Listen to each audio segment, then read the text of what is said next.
今天我们要分享的西红柿鸡蛋汤，是一份出乎意料的简单，但也出乎意料美味的家常菜。首先把香葱切碎，如果喜欢香菜的话，也可以切一些香菜。西红柿切成小块，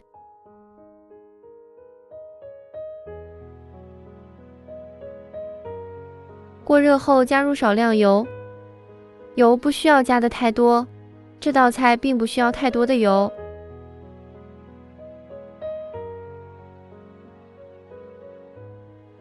加入西红柿翻炒，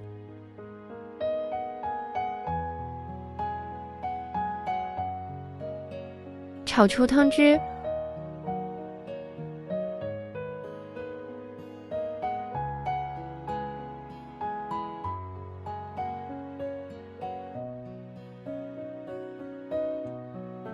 然后加入凉水，水大约比西红柿多1倍。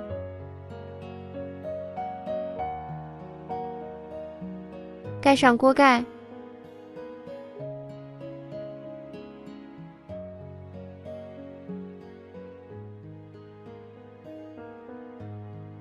煮西红柿的时候去打2个鸡蛋，水开后将鸡蛋液均匀地淋入锅中，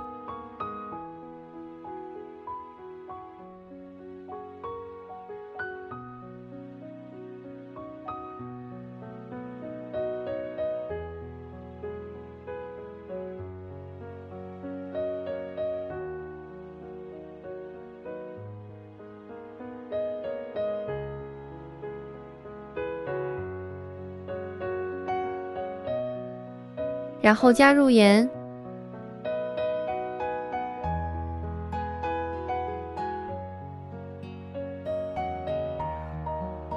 关火，撒入葱花，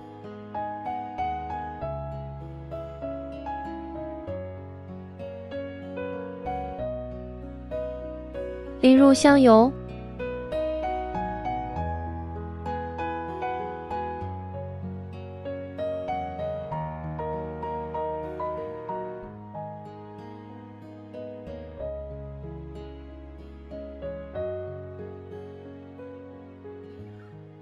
这样一道美味的西红柿鸡蛋汤就做好了。